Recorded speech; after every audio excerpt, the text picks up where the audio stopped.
Yeah.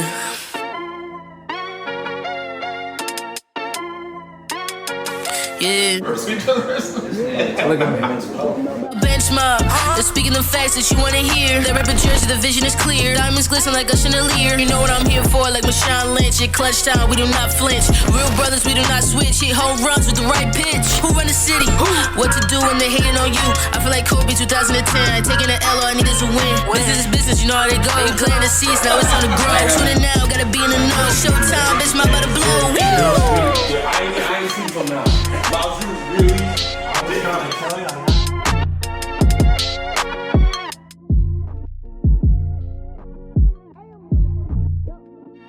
Next my podcast. What's up, bro?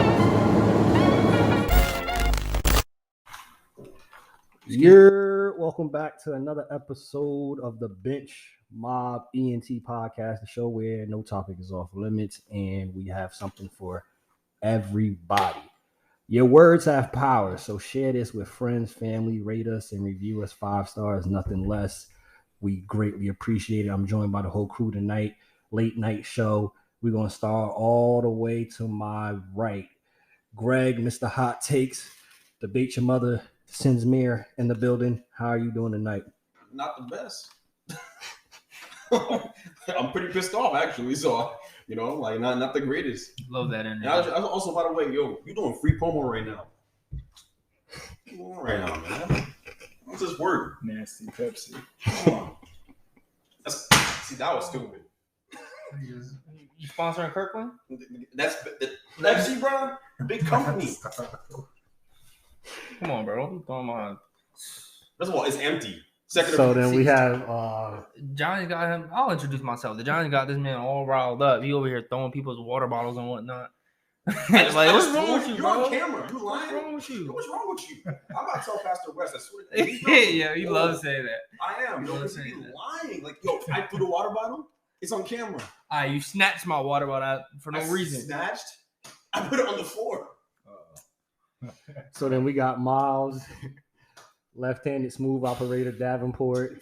How you doing tonight? I'm doing good. I'm ready for this NBA season, which training camp started this week, so big season ahead for the Knicks. We're gonna hop right into it. I didn't even hear what he said, but now I'm He said it's a big season coming up for the Knicks. How about them Cowboys? Cowboys win last night. What was your initial takes on this Cowboys win? Do you really believe that they're an improved defense as some are trying to, spread that narrative? I think they are improved off the simple fact that they were one of the worst defenses in NFL history last year. So there's no way but up. So I don't see how they wouldn't have improved. Doesn't make any sense. So yeah, they got better for sure, but how much better? That's the real question. The litmus test is against teams like the Rams and the Chiefs and teams like that, like really high upper echelon teams, not the Eagles, who for some reason couldn't protect Hurts yesterday and didn't give him a fair chance to compete in that game. So, and the Cowboys defense has something to do with that. They play faster, they rally to the ball better, but we're gonna see. Because honestly, I think the Cowboys are fake good. I think they're one of the, and I think every year there's a couple teams in the NFL like that are fake good. We'll get to a couple of them. We're pissing people off tonight. I mean, yeah, their defense still was 25th in yards. They've allowed already 1,206 yards, man. They're giving up 23 points per game. So I don't know how valid it is. Like you said, the teams they played against, I don't know. Let's see if they're so hold up the whole season. They can score points with the best of them. Yeah, we've seen this all the time with the Cowboys. At some point in the season, Cowboys get a 2-3 game winning streak, and oh man, they put it together. Here comes Super Bowl. I'm not convinced yet. Let's pump the brakes and see maybe week 8 where they at. Yeah. I mean, they got some good pieces on defense. I mean, Trevon Diggs, he looks like a lockdown corner for years to come. Micah Parsons, I mean, they moved him to end, and he's been flawless there since. And, I mean, whenever they get DeMarcus Lawrence back, that's going to be a nasty duo. And, I mean, they still got those linebackers, Vander Esch, Jalen Smith. I mean, I don't think they're that bad. We're going to find out, won't we? When they play some of these better teams, we're going to find out. And that's the thing. Beat who's in front of you, though. Hey, yeah. Give the Cowboys credit. They beat who they're supposed to beat. All credit to them. I ain't got too much to really negative to say about them. My team can't even beat who they're supposed to beat. So the Cowboys deserve credit for beating the people they're supposed to beat, honestly, at the least. But Mike McCarthy, though, is a problem. Yeah. And they're going to pay for that against really good teams. His clock management, his time management is horrible. Aaron Rodgers is the GOAT off the simple fact that he won a championship with Mike McCarthy. With the way he manages the clock and the way he coaches and how stagnant his offense was back then. I mean, he's not running the offense there. Kellen Moore is a really good offensive coordinator. He does a great job. But still, it's crazy. He's how much he can hold the team back. So we'll see, man. Cowboys fans pump their brakes. I be seeing Parnell in the comments talking crazy with Nile. Like, is Parnell even a Cowboys man? Nah, but he just enjoys your pain of being a Giants. I don't know, dude. I don't know him. But I mean, he's not the only one. There's a lot of our followers that enjoy seeing your pain with how. Are they all like Cowboys fans or what are these guys? Don't tell me they're not Giants fans. No, it's just that you predicted 10-7 and you were very passionate about your team. So a lot of people we'll get there. Are happy to see you wrong. So we could do this. We could do this now or later. We'll get there because anybody who happy to see me wrong, I'm more than happy to. You can send in your little tapes to the show or whatever. We'll play your and I'll talk. We'll talk. We can have a conversation back and forth. I want to hear what your takes are and all that. It's fine. I have no problem. It's been a power shift so far early in this season in the NFL. We have some teams that typically don't run the division are leading the division. We got Raiders and Broncos are undefeated, while the Chiefs are 1-2. The Panthers are 3-0. And of course, the Cincinnati Bengals, 2-1, leading the division, 1-0 in division play. Jamar Chase, Joe Burrow connection is looking nice. Bengals quarterback, defensive back, Mike Hilton said he believes the momentum and the rivalry with Pittsburgh has shifted. Do you guys believe that there is a power shift? Are you out of your mind? You're out of your mind. Don't even smile like that, Chris. You know damn well he's wrong. You know damn well. Listen. Let me talk on this. I would say, he's only saying that too because he was on the Steelers last year, right? So he has to say that. He's taking a shot at his former team. That's what he's getting at. You think he believes that after all the years? He was stupid enough to say it. Because he was with the Steelers for years, bro. He just came to the Bengals this year. This is his first year, and he beat the Steelers. Why did we beat the Steelers? Why? What do you mean, why? Why did we beat the Steelers? Because we outplayed the Steelers. No. Big bum. Why did we beat the Steelers? Thank you. Because what? Because of big bum. Their quarterbacks. Listen. The quarterback sucks. Ben is done. Listen, Ben is done. But we were how long? You can't put. Like you just said, we beat who was in front of us. We beat who we were supposed to beat. Right? Well, first of all, I would argue that the Bengals not the favorites going into that game. So supposed to be the strong. They're still a Tomlin-led team. Okay, if they could run the ball, they'd be fine. They were supposed to be able to run the ball. They had Najee Harris. Division games are not games you can just bet on like that. Like I don't ever. There's really favorites in the division games. I don't really do that. If you're in division, it's a coin flip. I don't care how bad that team is in that given year. No, listen, I'm not saying we were the favorites. I don't even think we were the favorites. I'm saying we beat who we played that week. You said we beat who we're supposed to be. We get recorded right now, so you can't. Understood. And we meant two different things by that. I'm saying we're supposed to beat every team we play. That's what I meant by that. We beat who we were playing that week, who we should have came in and beat in terms like the mindset type of thing. I asked you why though. Because if Ben was not washed and Ben's washed, good win by the Bengals. I'm not trying to discredit the win, so you don't get all up in your. I'm just saying. First of all, hold on. Even if Ben played halfway decent and looked like the old Ben he was, our players played very well. Our line held up, which we typically don't do in the past against them or against any team. Our line played very solid. It was Jackson Carman's first start, and he played very well.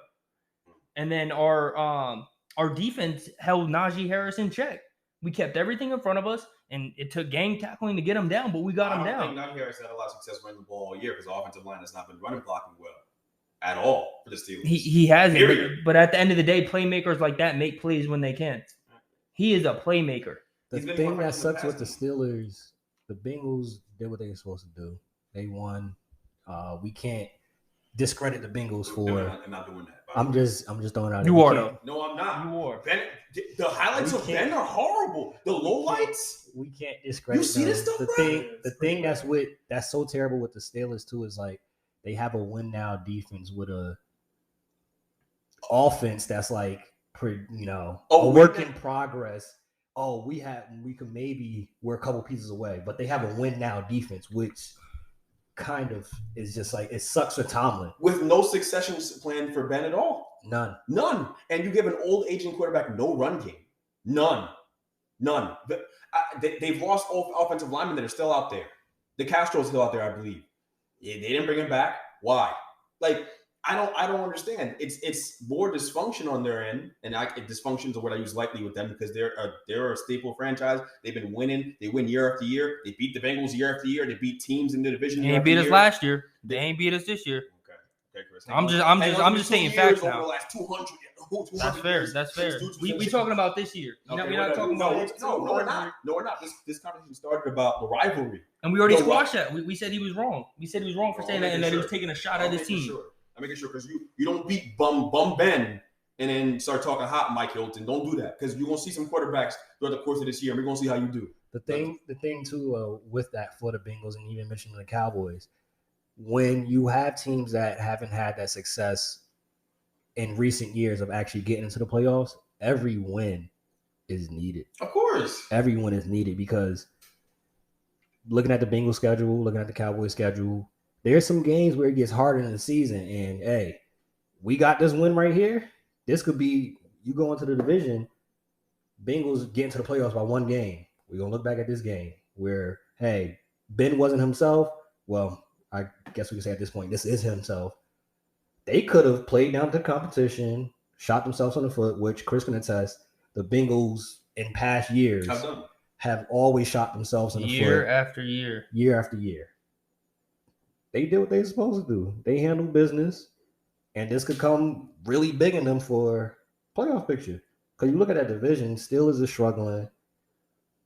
Browns and Ravens it's a Browns and Ravens division. The division's going to come down to the and Browns that's where and Ravens. They can get in as a wild card team. Yeah, because the additional wild card spot, so they play well. Yes. Every game's going to count for them. And speaking of the Ravens, they won, but they did not look good against Detroit. That was not. They struggled. We all saw they shouldn't have won that game. They absolutely shouldn't have won that game, but mistakes happen, and Justin yardage. Tucker, my God. Well, hold on. Lamar made some big throws on that game to win the game. Lamar made some big throws, and people, what's the knock that we hear? Lamar can't throw, Lamar can't this, Lamar can't that. Lamar's not a pure pocket passer. In other words, Lamar's not white, so we shouldn't pay him. That's all we ever hear. So, and he goes out there and he makes big throws.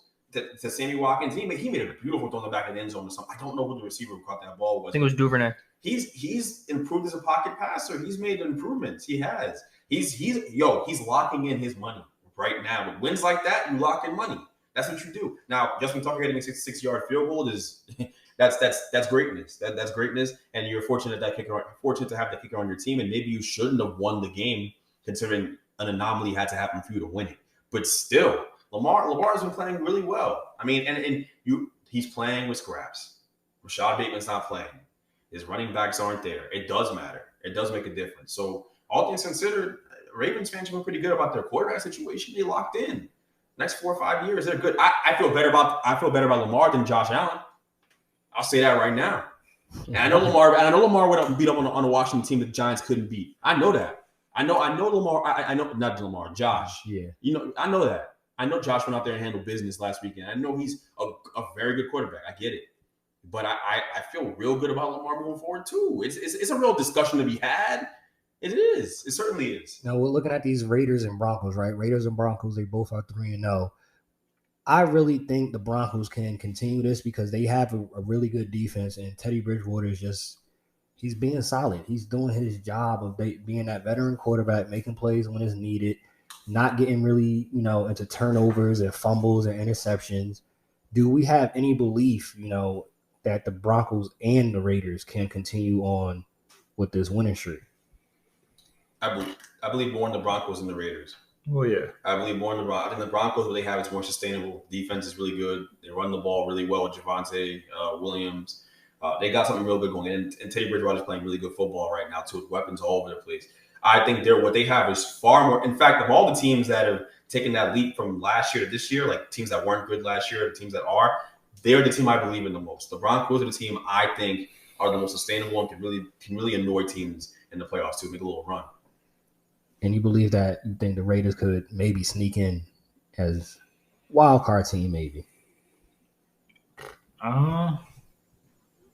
They don't run the ball.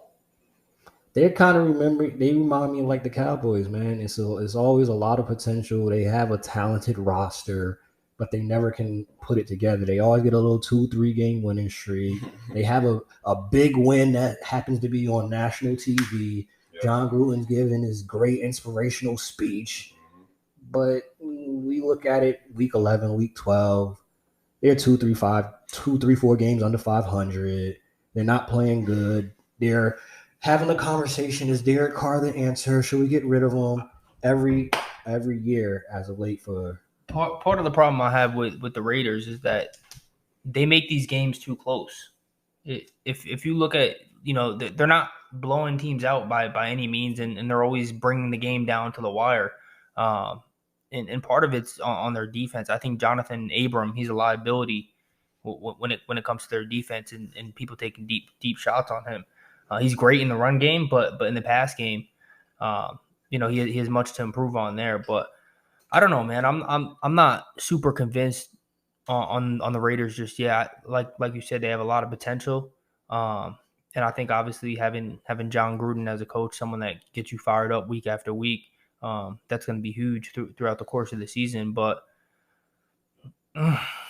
there's just something about Derek Carr that I'm not fully bought in yet. That's where we got to stop. I actually think that Derek Carr is very good at playing football. I think he's a very good quarterback. I've never understood the slander on him. I've never understood it. I know he hasn't always been amazing, but he's a damn good quarterback in the NFL. I really think that. I think, first of all, we're in a league where Kirk Cousins can play well week to week in the right system.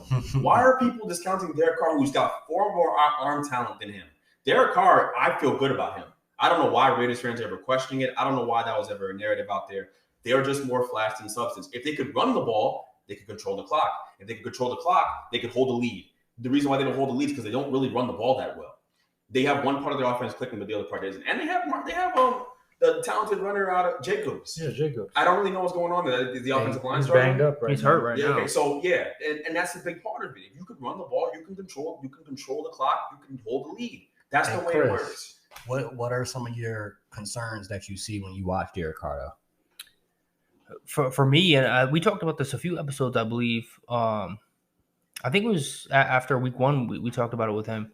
I don't know, just his decision making. Like yes, he can throw the ball. Yes, he's accurate. Yes, he can throw the ball deep.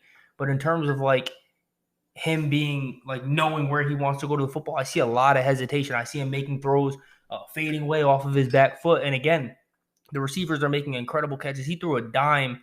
I don't know if it was this past game or the Ruggs. Where he faded away and just placed it right in the breadbasket. But again, it's certain throws that he makes to Darren Waller where if that wasn't Darren Waller, he's not catching it. Darren Waller is making him look good. And maybe it's a trust thing, it's a chemistry thing. And hey, if he's making the throw and he's catching it, I have no reason to complain, right? But I feel like he gets bailed out a lot is what I'm trying to say by the talent of Darren Waller and other likes of those receivers that makes him look better than he actually is. But he's balling right now, like Greg said, so I really can't have much to hate on. But, I mean, that's just what I take away.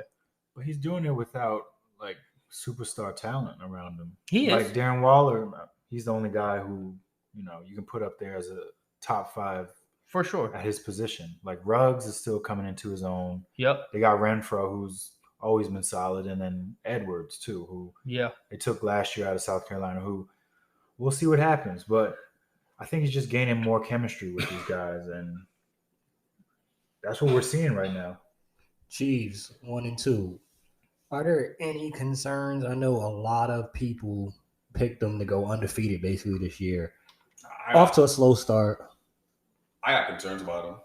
I just and it's so crazy just off watching the highlights, but also watching the games too. I mean, when I watched that Ravens game, I watched that from start to finish. They played on Sunday Night Football. Mahomes there's an air of arrogance on that team. They think that when they walk in, they've got you beat. And that is a bad place to be in the NFL because any team on any given Sunday, you can lose. It don't matter who you are. Yo, the interception he threw that Asante Samuel made the great play on, that was a no-look pass. You knew one of those was going to go left. He threw it with too much on it, bounced off the guy's shoulder pad, and the guy's able to make a play. He's just there's too much arrogance there. There just is. It's now, mind you, they're going to be fine. They're going to win games. They're going to be in the Super Bowl conversation. I know that. But there is an air of arrogance that is dangerous with the Chiefs. I noticed it just watching them. Listen, I would agree with you with the fact that you said there is a level of arrogance because I feel that too sometimes when I watch the game. But I think that's a bad example using the no-look pass because he threw a dime.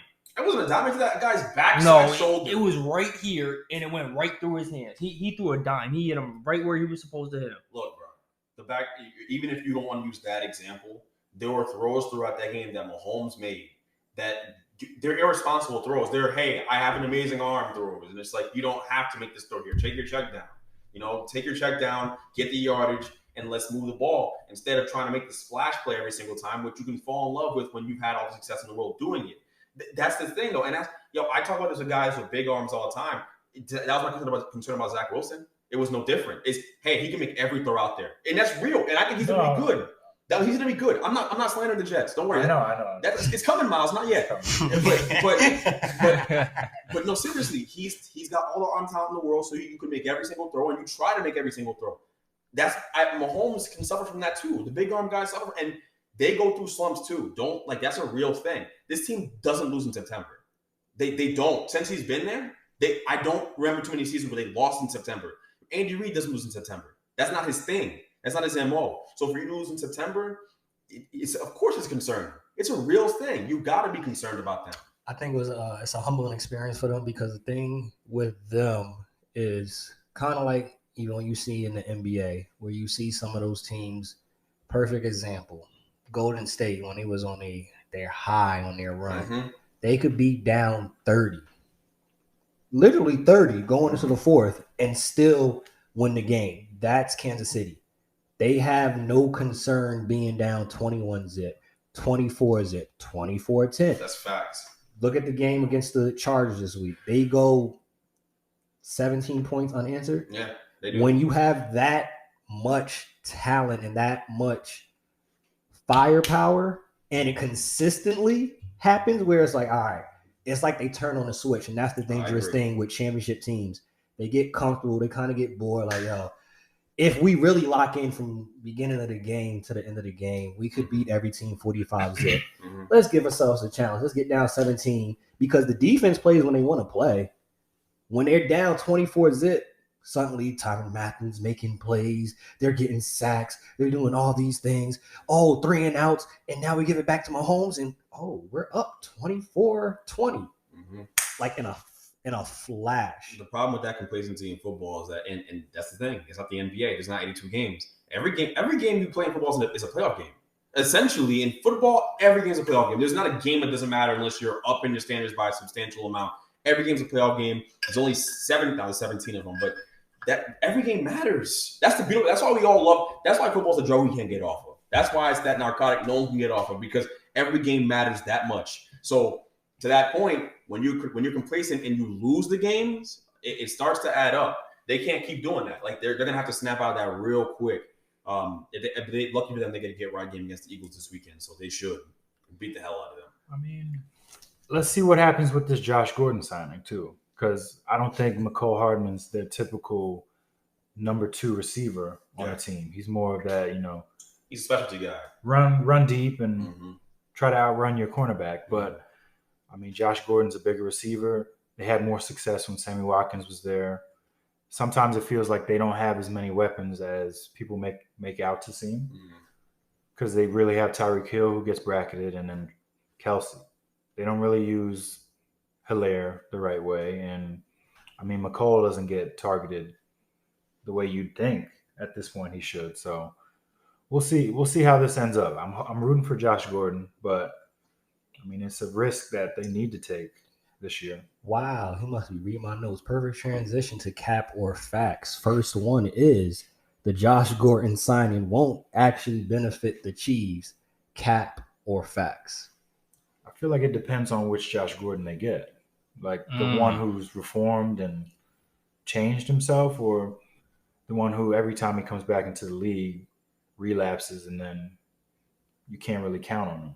So, I mean, it's a risk you got to take. Just like the risk they took with Le'Veon last year. It's something that, I mean, it's a luxury for them. I'm done betting on Josh Gordon, so you don't got to ask me. I think it's cap. I'm done betting. I'm off narcotics in general, so I'm done with the optimism. I'm done with that. There's no optimism on my side. This dude can't stay off the narcotics quite literally, so I'm not about to be on it with him. I'll take the cap on that every day. He's also been out of the league, what, 2.5, 3 years now? Oh, it's only been like a year. He missed last year. He was with the Seahawks the year before. Okay. I'm over it. Yeah, he was on the roster, and then it's just like Miles said, he relapsed. So, and then he's, I guess you would say he stayed in shape because he played in that arena football league with He's always been a big body though. What's his name? Joe Manziel. I'm off. Yeah, Johnny Manziel. The two guys on narcotics together. They belong together. I'm over. Next one, Michael Porter Jr., 5 years, $207 million max extension. It only hits 207 if he makes an All-NBA team this year. Was this the right price for Michael Porter Jr.? Cap or facts? You're paying that guy off potential. Mm-hmm. Miles, and the timing of it is very interesting to me because I think it's coming around the time Ben rumors are circulating, and I know Ben was interested in potentially playing for the Denver, and Denver has the ammo to get him. But any deal they would have made for him would have circled around MPJ. Now, look. Do I think that Ben Simmons is currently worth trading MPJ for? Hell no. Hell no. But that being said, that was the conversation. That was the Philly passed up on him. I believe Philly passed up on him in a draft. It was a real close situation where they could have had him. But nonetheless, you're paying him on potential. Is he going to make an All-NBA team this year? No. He's playing with Jamal Murray. He's playing with Jokic. These guys, other guys need the ball. Yeah, Aaron Gordon. Well, the thing is, he has the potential to make it because we don't know exactly when Murray is coming back. So he might get off to some hot start. Murray comes towards the end of the regular season. Could he sustain it with how the roster is set up? Probably, if he really takes that next leap, because he's the main scoring option. You know, Jokic is more of a playmaker. So he's their Jamal Murray right now in regards of the scoring option. Not the playmaking option. No. That boy does not pass the rock. But I'm saying let's say he averaged 26 or 27. He can make the third team. He can make the third team just getting buckets. In an NBA where we got guys like Levine who really scrape to get in. But look, this is the thing though we've always talked about this when it comes to that. The writers wins and losses. Wins and losses. Even though it is an individual award making a first, second, or third team, they're going to factor in, hey, Michael Porter Jr. averaged 27 on a 56-win team. You think he getting 27 a game? I'm throwing that random number out there. I'm saying that's the only way he's probably going to. Though. He could get 20. I told a friend texted me the morning that they signed a deal. And he was like, yo, what's this about, blah, blah, blah. And I was like, they're paying on potential. And he's the kind of guy where if you said, go average 30, he can go get you 30 every night. He can get you 30. He's that talented for sure. But it would come on a lot of shots. And you may not win every night. That dude doesn't know how to win yet. I don't even think, like you mentioned, Aaron Gordon, I don't think they're not keeping all these pieces. Somebody's getting traded. It's a lot of money tied up between Gordon, Porter Jr., Jokic, and Murray is under contract for a long term. I agree with you. No way in the world they think those four is a part of a winning strategy of trying to get a championship, especially Aaron Gordon. Like the problem with Denver, like a lot of teams in the NBA, is they've been loading up for this potential big trade for a big fish for a long time, like the Celtics were before it never happened, right? Like where's the window at? Beal is we gonna talk. Oh yeah, we gonna get on Bill. Hold on. But Beal is crazy enough, and it's starting to make sense why he's crazy enough. He's crazy enough to want to stay in Washington, doesn't want to leave. So where is this deal coming from? If Dame calls for the trade, he ain't going to Denver. Dame's not going to Denver. Denver's the location you want to go, bro. Don't nobody want to go to Denver and have a hard time breathing. If Dame's going anywhere, I know we're getting off topic. If Dame's going anywhere, I think it'd be the Knicks. It just makes a lot of sense. But got some Knicks fans. And I don't know what you think about this. I got some Knicks fans who told me that they don't want to trade R.J. Barrett in any deal for Damian Lillard. Now, I've always known that Knicks fans are special kind of stupid. How's that stupid though? Because we've seen this movie. We've seen this movie before. What happened with Melo when we traded half the roster for a guy and he has no help? Miles, no. Who do you think's gonna go in that trade? You're gonna have to give up Fournier. You're gonna have to give up RJ. If you trade for Dame, you telling me you can't? Dame's not attracting other pieces to come and play with him in New York? Are you serious? And that's not. Wait, but you're not willing to even take that chance? Because I was. The Nets signed a conspiracy theorist who takes 2 weeks off for a chance to win a championship. The Nets played Russian roulette to get a great player, and the Knicks are above doing that because they made a mistake because y'all made a mistake on Melo. Because you guys made a mistake with Melo. That wasn't a mistake. Don't put air quotes like it wasn't a mistake. It wasn't a mistake. Because these are two different situations. Because he was about to be a free agent, we could have just signed him. Dame is locked in. Yeah, but also Dame's a lot older than Melo was when we traded him. That. Yo, I promise you there's no planet, there's no universe where RJ is worth keeping and in a situation where you can get Damian Lillard. I promise you. Whatever you think RJ is going to be, we can disagree. There is no world, there's no universe where you can keep RJ Barrett and you had a chance to get Damian Lillard and people aren't talking crazy about you. Okay? Hold up. So would you rather have a team that's deep and you got a lot of really good pieces, or would you rather have a team with maybe two really, really good pieces and then the bench is, ass? I'd take the deep team over that team any day. I'm taking the star-studded team. I'm taking the star-studded team who may not be as deep. We sacrifice being deep. And you'll be deep because guys are going to sign minimum contracts who shouldn't sign minimum contracts to come play with a guy like Dame and like who? Who's out there that's going to sign a minimum deal? You know that changes year to year. What you mean? That changes year to year. I can't just give you that Jay Crowder down the line one day. Who knows? Jay Crowder? Is he a star? That's what we're not gonna get somebody like Blake Griffin to just take these things are a minimum deal. They heard what I said. We talking about depth to fill out the roster. We talking about stars? Okay, we got that conversation because then maybe Brad gets off the crack he's on and wants to come play in New York. Then maybe that happens, and then he comes play with Dame. What are you talking about?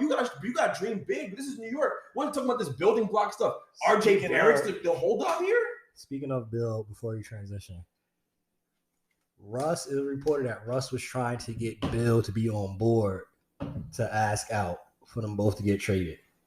I just want to throw that out there. Russ was like, yo, let's both try to get out. Russ was the voice of reason in the situation.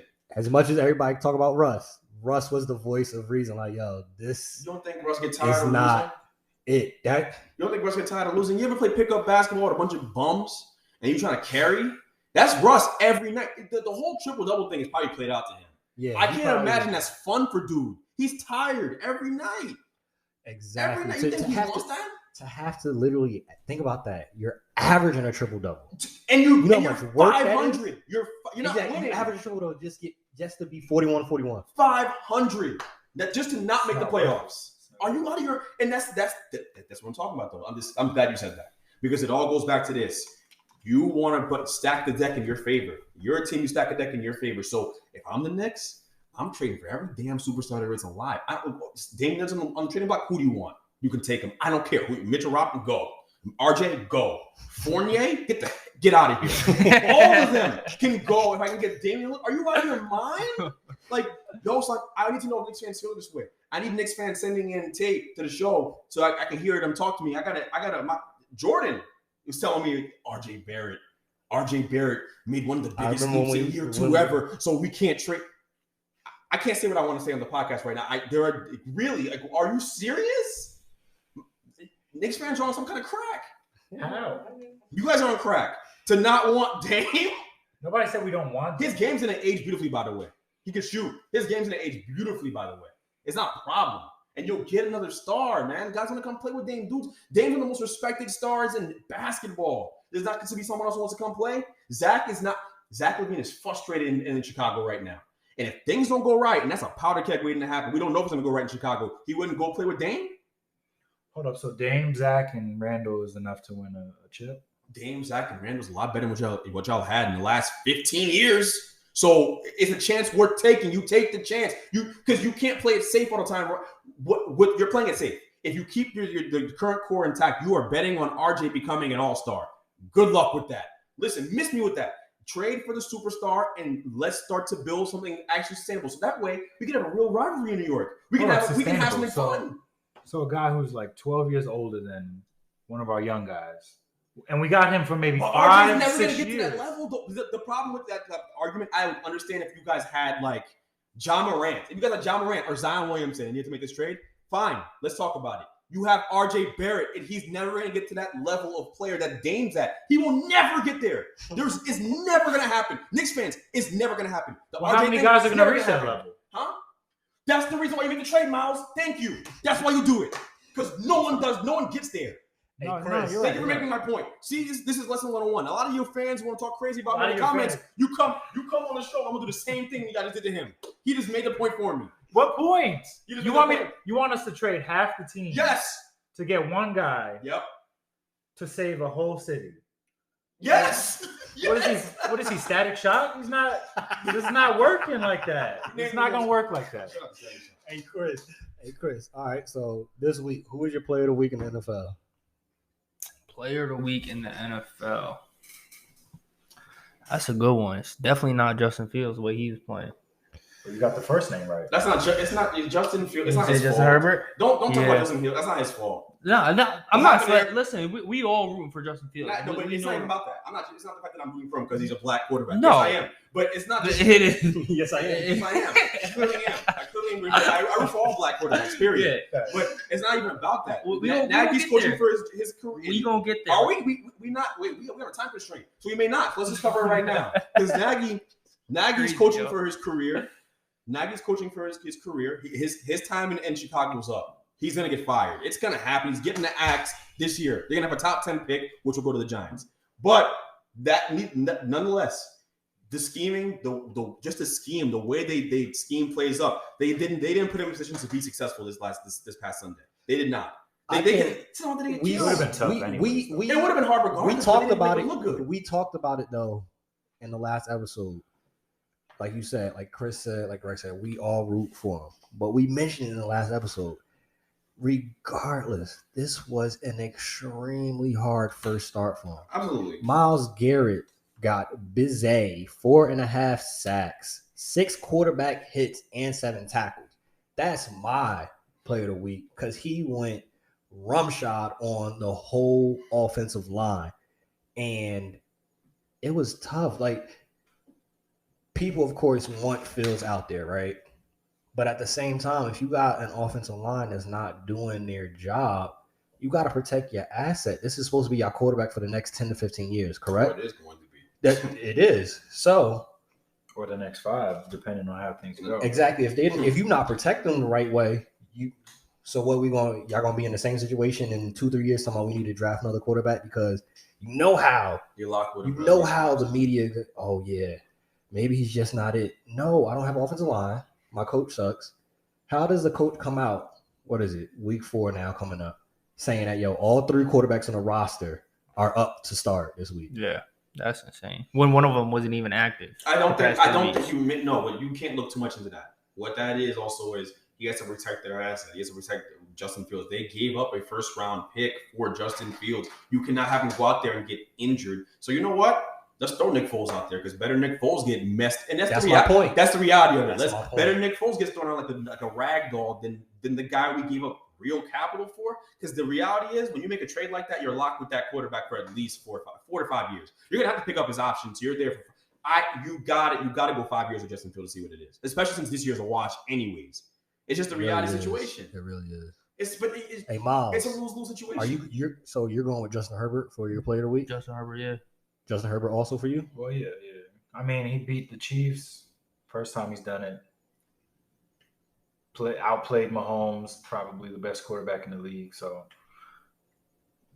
we got 2 Herberts. We got a Myles Garrett. Who for you? Aaron is the player of the week. And people gotta stop playing with his name. Like he's the GOAT. 37 seconds, no He's timeouts, the no GOAT. problem. And it was too much time, and you knew it was gonna happen when they got the ball back. I can't wait till he's the open market this summer. I'm excited about that. I think the thing that's interesting. I mean, I would do that trade regardless, Miles. Don't make that face because I would do that trade regardless. That's very interesting. Whether Daniel Jones was amazing or not, I'm doing that trade. That's very interesting with that too. Yeah, he's back. He's playing, right? But he still is kind of like, on his high horse, on his BS, because you say before the game that, I really wanted to be traded to San Fran. We saw when he first came back and he had that whole speech of, y'all cut this player, y'all cut this player, y'all shouldn't have cut this player. I hope Green Bay and their front office does not think for 1 second the man still is going to stay there long term. No. To come out before, we don't see this, especially in the NFL. NBA, they talk, I want to get traded.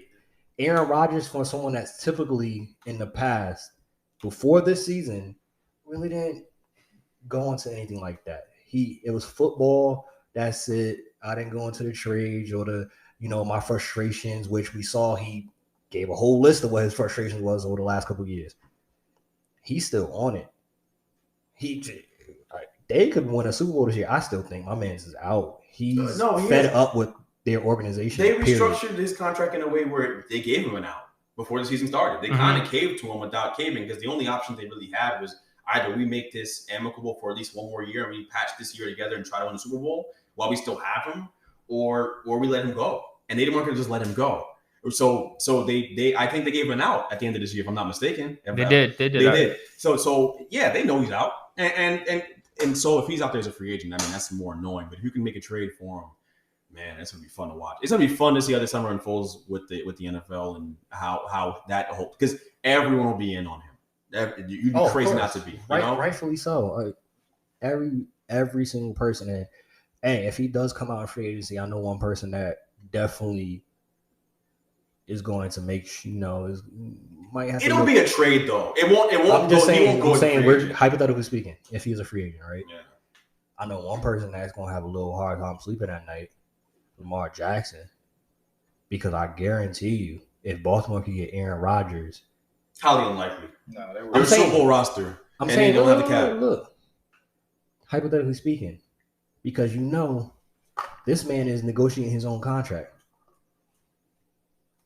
If I don't sign a contract by the end of the year, and Aaron Rodgers is a free agent now, that'd be messed up. And the front office behind closed doors and sometimes in front doors with the little back office, and they'll tell, hey, Stephen A. or Josina Anderson, we're having some concerns about Lamar Jackson as a passer, said by unnamed source. Don't think for any second that at some point they're one of those unnamed sources. I'm just saying, this man, he better sign this contract ASAP. I agree. Hypothetically, Aaron Rodgers or not, he needs to sign that contract ASAP. Look ahead to the week 4 matchups. On the week 4 matchups, we're going to do rapid fire. I'm going to present some games, ask the question. Y'all give me your first answer, first thought when it comes to it. Giants at Saints, Titans at Jets. Which New York team gets their first one? Neither of them. So that's not an option. We can't pick neither. No, you can. You can pick whatever. Hold on. Are you saying if we had to choose between the two teams, which one gets a win? Which one's more likely to win a game? Which one's likely to win the game? I mean, the Giants. Yeah. But, the Giants ain't likely to win nothing. I don't think they're going to win. I don't think they're. I don't even know what to say. Well, at least your QB has some time to throw. The QB's been playing great. I like what Daniel Jones has done. As you can't expect much more from him than what he's done with an offensive coordinator who's as limited as Jason Garrett is. His offensive scheme is not allowing him to be successful. And I came with numbers today. So his first season in the NFL, he had 10 TDs, 0 interceptions in the red zone. Known fact. Look it up. 10 TDs, 0 interceptions in the red zone. He threw for 24 in just those 13 games in his rookie year. Since then, he's only thrown for 13. That's when Jason Garrett took over. That's when Jason Garrett came into the picture. So you tell me what the problem is. The problem is clearly Jason Garrett. So he's playing really well within the system, but he's just handicapped in it. Stupid. The Giants are stupid. We talked about this earlier. Detroit at Chicago. Do you start Justin Fields with a more favorable matchup this week? Yeah. I mean, I would have him learn on the job. Who they got? They got the Lions. The Lions. Yeah. At home, too. So they're home. Justin Fields would deserve to start off merit. but he won't. I don't think. Oh, maybe he doesn't start, but I would start him. The smart. That's what I'm saying. It's a more favorable matchup. It depends, man, because you're gonna get that kid hit over and over and over again. You're gonna get a Sam Darnold situation real fast. You gotta be real careful. Thursday night, Jacksonville at Cincinnati. Let this guy talk about it because The question I want to ask with this, I think we're all on page. That's a win for them. Dumb, yeah. But the question I have concerning this game, does Joe Mixon continue his strong start? As of right now, he's number 2 in rushing behind King Henry. I say so. He looks extremely healthy. He's been playing really well. And again, the difference this year and right now is our offensive line. They're playing well enough to keep Joe Burrow upright and well enough that they're blocking downfield and not just making the initial contact to let Joe Mixon get in between the tackles and make a good run for it. So we look at the stats too. If Derrick Henry have that big breakout game, Joe Mixon's leading the league in rushing. Derrick Henry's also Derrick Henry, so let's not have that conversation. Because I think, though, of course, Derrick Henry is Derrick Henry. But there's going to be 3 or 4 games this year where Derrick Henry only gets 58 yards. We saw that in week 2 already. Yeah. But he'll get 3 or 4 games where he gets 200 yards. That's what I'm saying. So I think it's something to watch. If the Bengals keep playing at this rate, and they're blocking how they're blocking, this is what I was saying earlier. I think they can be one of those wild card teams because they're actually running the ball too. So it's not Joe Burrow doesn't have, like we saw this week with some quarterbacks, 56 attempts. Joe Burrow doesn't have to do that when you got the second leading rusher in the league in Joe Mixon right now. And if they keep playing like that, they got a balanced attack. Listen, Joe Burrow only threw for 174 yards last game because of Joe Mixon being so successful on the ground. He threw for 174 last game because he was playing against Ben Roethlisberger. It's okay. Ben Roethlisberger's on offense. And you said they have it's not a scoring contest when you play against Ben Roethlisberger. That's the point. You don't have to go score for score. Did the Bengals have to throw that much? Thank you. Point. You ever seen Ben? Have you seen how bad he is? Next topic. What's the next game, yo? We need to talk more about how bad Ben is, yo. Ben is startling how bad Ben Roethlisberger is. Seriously. I've seen a lot of declines. I don't think I've seen anything quite like this. Just to fall off the cliff straight off like that. It don't make no sense to how bad he is. Like, for real. Like, they were 11-0 last year. They started 11-0. They had no run game to the end of the year, and they fizzled out. I think one of the things that you got to mention, too, about that last game that they just played, though, right? So before that, we talked about it. Joe Burrow was sacked 9 times. That game, that was the first time in, I believe, since 1977 where they won a game without getting that sack. They were on a crazy. Were the Bengals won a game without getting a sack? No. Or the Steelers hadn't gotten one. They were on a crazy streak of. It had to be something like 50, 60 game streak where they had a sack. I can even buck at you right now. That defense is too good to not get a sack. I'm sorry. So you know what it is? I think the Steelers quit on Ben last week. That's the thing. The Steelers quit on Ben last week. They mentioned it. They stopped playing. I forgot which player. I read it too. And so one of the Bengals players mentioned that he was like, "Yo, they quit. Mike Hillen. They gave up on. They gave up at the end of the game. But they didn't give up because they didn't think they could win the game. They gave up because their quarterback doesn't give them a chance to win a game.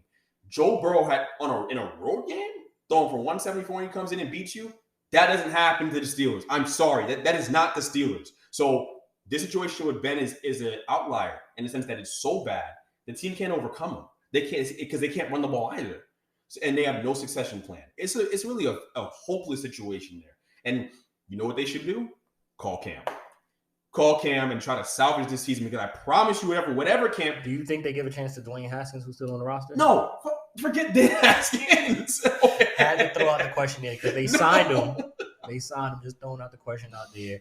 And I know you root for black quarterback, so I not that black quarterback. It's over that. Yo, get Cam, and rock out. I promise you, the Pats had Cam. They wouldn't have lost last week. Arizona was smart. Arizona at Rams. Which team gets their first loss? Arizona. Yeah. Now, one of the names we mentioned at the beginning of the season. One of the names we mentioned at the beginning of the season, right? Chandler Jones started off season hot. He has, since that first game, has not got a sack. Somebody else that hasn't got a sack J.J. Watt. Not Do you think surprising. this is the game that he might be able to get a sack? Against that well-oiled machine, maybe. I don't know, man. That's a divisional game, and they're both really good teams. The Rams are obviously the better team, but I don't like to pick divisional games. I told you that already.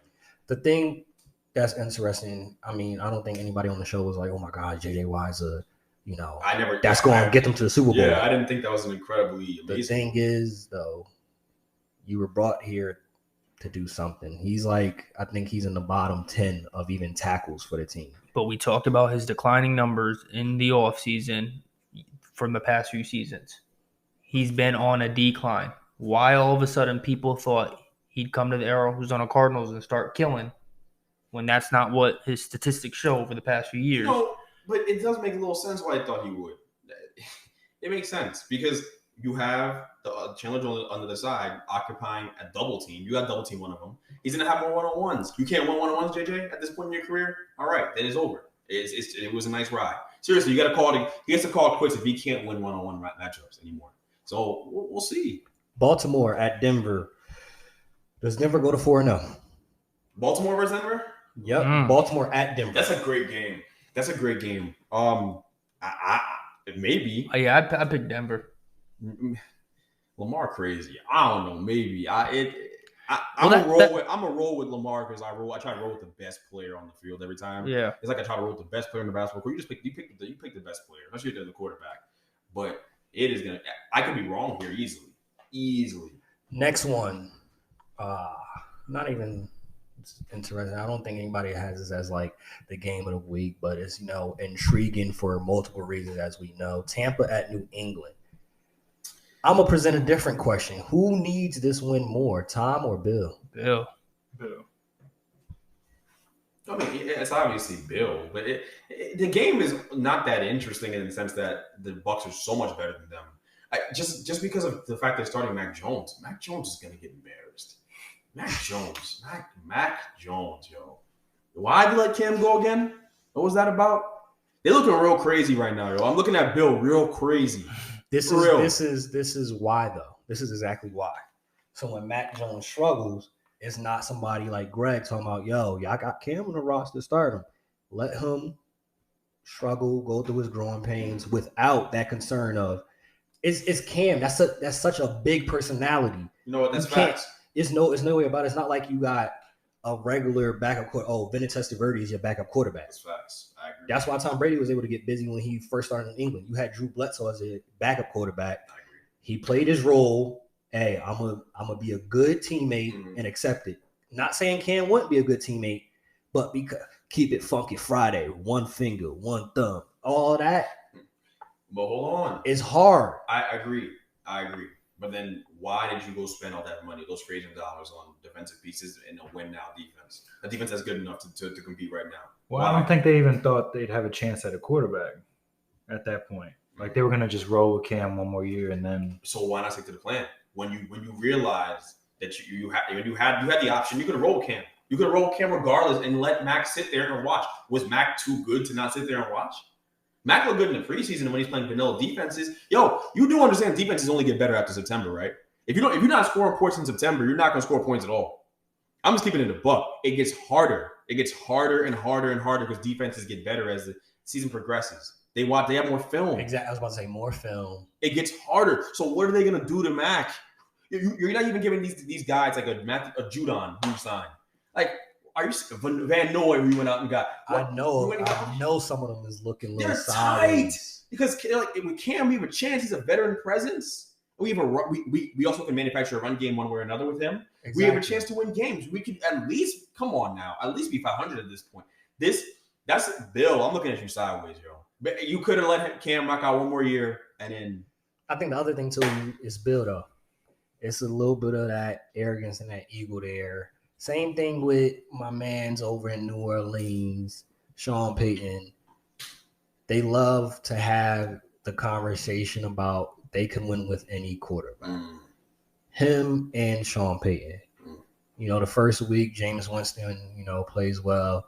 All I'm hearing on the radio stations, the talk shows, Sean Payton can win with any quarterback. Not Jameis Winston did well. obviously we saw week 2 what happened, went back to Jameis Winston. But the conversation that was funny though, that week 2, it was Jameis Winston's fault. Week 1, it was Sean Payton. Oh my gosh, he's one of the greatest coaches of all time. Mm-hmm. Bill Belichick. When Mac Jones in preseason, he's playing well. We see flashes in the regular season so far. Hey, Bill, he's one hell of a guy. I think that's what played into the factor of Bill. Bill been drinking the Kool-Aid. I can win with anybody. I mean, we keep it a stack. We've talked about how great Bill is. But, before Tom came on the scene, my man was struggling a little bit. He was struggling a little bit. Job was on the line. Tom, they both saved each other. It was a perfect marriage. You feel me? So I think, Bill been at the cooler, drinking the Kool-Aid with a little too much sugar, and was like, hey, we got all these signings. I got my elite defense again because Bill always had great defenses. So I got my great defense. All we're going to have to do is, manage the clock. He's going to have to make a couple plays here and there. We're going to rely heavily on the defense. We don't need Cam. I got this. I'm Bill. I got this. I set up the perfect game plan because we even saw it last year when Cam was struggling coming back from COVID. They were still in almost every game because of the game plan, because of how the defense was playing. And that was without a lot of their players. So you got to think in his head, I got my players back. We got some key signings. We ain't never spent money like this. This defense is going to be elite, and we could just have a Mac Jones to just manage the game. That was probably what went through his thought process. Mac Jones is so physically limited that he closes off a part of your playbook. You're not testing defenses deep. Nelson Aguilar is a guy who can go deep. Nelson Aguilar looked damn good with the Raiders with the quarterback who can throw the ball deep, like Derek Carr, underrated quarterback. Like he had that, but now he's with Mac Jones and it's not the same. They don't said, the other thing too, and with the top offensive line, mind you, he gets time. So just saying. That's the other thing too, like you just mentioned though. Like we looked at it last year. I mean, my man Cam, he was just doing stuff to win games, and that's the thing that Mac Jones can't do because Cam, even if he wasn't throwing for 200, 300 yards, Cam was going to run for 80 to 90 yards. It wasn't going to be pretty. He wasn't going to like what you saw. Plus he had fixed a lot of his mechanical issues with his throwing motion, and you'd seen him hitting targets in the preseason. He was looking good. So for them to not even give the dude a chance, for Mac Jones, if you had Zach Wilson, fine. If you had Trevor Lawrence, fine. You get rid of Cam Newton. You had Mac Jones. Hey man, that smells like Boston. I know Boston when I see it. That's some Boston stuff. Oh yeah, of course. For real. They just had a video came out. Boston fans is wild. A female spit on a dude because she was in the wrong seat. At a Boston Red Sox saying she spit on dude because he was like, yo, you in my seat. You're from Boston. You were from the scummiest place on possibly Earth. Those fans they different. Those fans are and I feel for Jason, the Tatums of the world, the Jaylen Browns, especially. You think Jason Tatum's staying in Boston? That's why I said I feel for them. These are players that have come out and spoke about Black Lives Matter. They went to the protest. They stood for things. They was like, yo, I'm not with Trump's policy and stuff like that. And they have to play in both. This is where they're getting paid. And we've had that discussion before. When you there, they love you. Well, you're our Negro. Mm-hmm. You're our Negro. The rest of the Negroes, I don't know what's wrong with them, but you put on that shamrock and I don't see it no more. I don't see color. I just see great basketball play happening. That's how it goes. I feel bad for them, honestly. But you feel me? You know the vibes. If you stay ready, you don't got to get ready. Bench mob, we out. Peace.